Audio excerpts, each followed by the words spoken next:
Hello and welcome. For this year of National History Day, I've prepared for you a trek through the First Punic War, as we uncover the story of how Rome rose to prominence, and how an invention called the Corvus, combined with a little luck from Zeus, propelled the men of Latium onto the world stage. The year is 289 BC. Rome is looking for any reason to expand her power. They had conquered the middle and lower Italian peninsula by warring with their neighbors, and were the dominant power in the area, but were still a fledgling nation at large. Carthage, by contrast, was the most established Mediterranean power, and had built a vast trading empire, and was renowned for its seamanship. Both powers had signed treaties of friendship in centuries prior, but had begun viewing one another with skepticism as they both increased in power. A rogue mercenary group had taken control of the city of Messana on the island of Sicily. They ruled for some time, but by 265 BC were under siege by the city-state of Syracuse, and appealed to both of the powers for assistance. Carthage accepted immediately, while Rome deliberated on the issue before eventually taking the gamble. Rome doing this effectively began hostilities, as Carthage had arrived first and established a garrison in Messana, and also controlled a majority of the island of Sicily. Nonetheless, Rome sensed an opportunity for monetary gain, and the ability to assert dominance in the region, and raised her legions.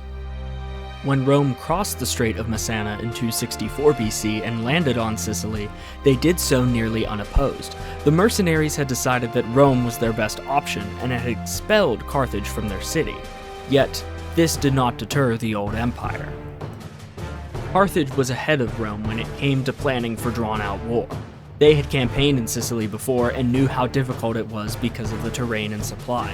They would hold their cities and let the Romans exhaust themselves, while their naval superiority kept their trade strong.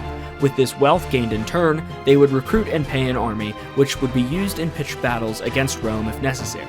These mercenaries could be unreliable, but would get the job done, as their navy would act as their main source of power.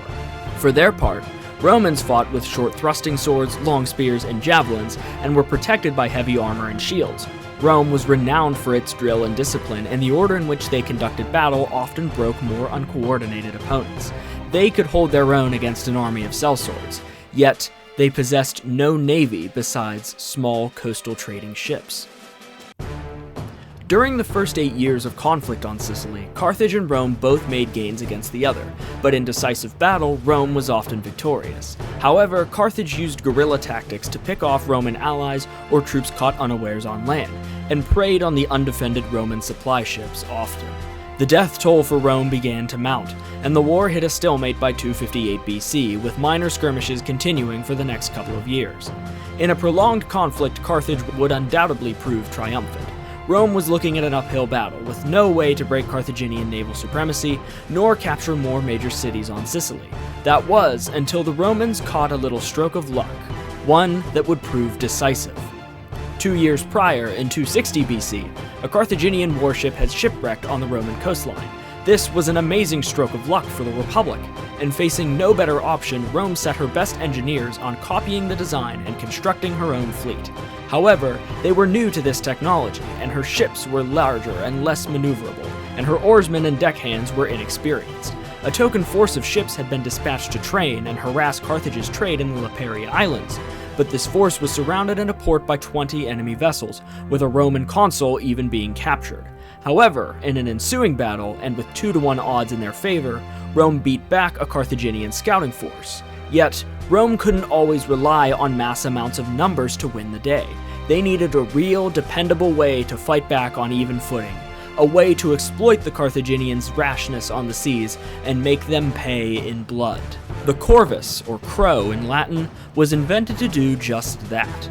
It consisted of a rotating swivel bridge controlled by a rope and pulley, with parapets on either side and a spike underneath for grappling, allowing the Romans to translate their hand-to-hand expertise onto the seas. When a Carthaginian vessel would attempt to ram the Roman one, all the deckhands had to do was time the dropping of the bridge, and the enemy vessel was stopped dead, and before they knew it, were being boarded by Roman marines. The Battle of Mylae off the coast of northeast Sicily would be the first instance of this device being used, winning Rome's first real naval battle. Carthage, being overzealous, broke formation to attack the slower Roman ships, and the first 30 that met the Corvus were all boarded, including the commanding admirals. The rest of the fleet attempted to outmaneuver the Romans, but were also caught by the Corvus when they attempted to ram. In total, over a third of the Carthaginian fleet was captured, and by sparing the vessels themselves, Rome learned more about the art of shipbuilding while inflating her own numbers after the ships were recrewed. After this great victory, Rome was able to keep her supplies going to Sicily safe, and harass Carthage's trade when possible. However, even with this assertion, Sicily remained in stalemate on the ground, leading to Rome beginning to favor a more extreme option. To bring Carthage to the negotiating table on Roman terms, a supreme show of force would be necessary. Rome invested much into expanding her fleet after Mylae in 260 BC, and in 256 embarked to invade modern-day Tunisia, aiming to strike at the enemy's homeland. What was to be the Battle of Cape Ecnomus is estimated by historians to be the largest naval battle in history, totaling around 680 warships and nearly 300,000 men. Carthage suspected Rome's intentions and set out to meet them head-on. Carthage took the initiative, again hoping that their superior maneuverability and experience would win the day.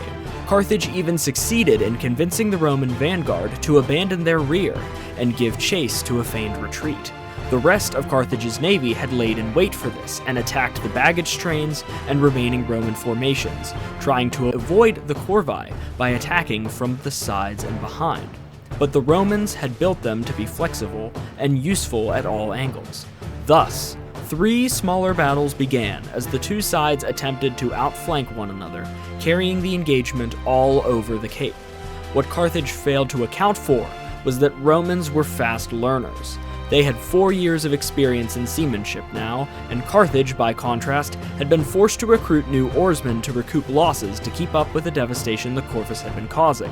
Moreover, Rome's copied ships were actually less susceptible to ramming, as they had been built more sturdily.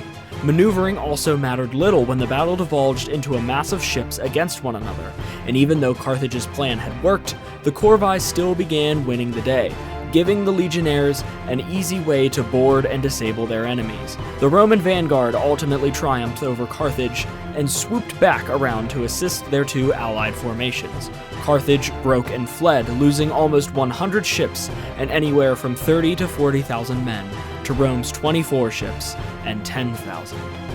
Thanks to the Corvus, as well as trademark Roman ingenuity and bravery, combined with the luck all nations need to rise, the Battle of Cape Ecnomus proved decisive in crippling Carthage's navy, at least for long enough to where Rome could stage an invasion of the Carthaginian homeland. And while the ground invasion of Africa would eventually end in withdrawal for Rome, it had drawn Carthage's attention away from the ongoing theater of war, and even more importantly, had continued to drain their once bountiful coffers. This is where the story of the Corvus ends, unfortunately. Rome and Carthage both centered back towards Sicily after this, and from 255 BC until 248, the island saw resumed large-scale military action. In the ensuing years, Carthage was whittled down as their trade and supplies continued to be strangled. The men of the Republic had become experienced enough shipwrights that the Corvus was removed from ships by 243 BC, as the navy began to favor speed, maneuverability, and skill. Carthaginian expenses began to weigh on their economy as their fleets were destroyed or damaged heavily the more they engaged with Rome. Carthage's Senate acknowledged defeat, seeing no way to break Rome's military successes, and made peace in 241. Sicily was annexed into the Roman Republic, and a reparation of 3,200 silver talents was to be paid over the course of 10 years, which is over $58 million today. Yet even today, the importance of the luckiest shipwreck in history and subsequent invention of the Corvus cannot be overstated. Without them, it is unlikely Rome would have ever been able to match Carthage directly in naval combat, and it would have taken many more years to train experienced crew, oarsmen, and admirals. Rome was never going to win a head-to-head on the seas against Carthage with pure brute force, but with her trademark bravery and ingenuity, Rome asserted her prowess over an empire much older than herself, and paved the way for the utter destruction of Carthage in the ensuing Second and Third Punic Wars and the eventual rise of the empire.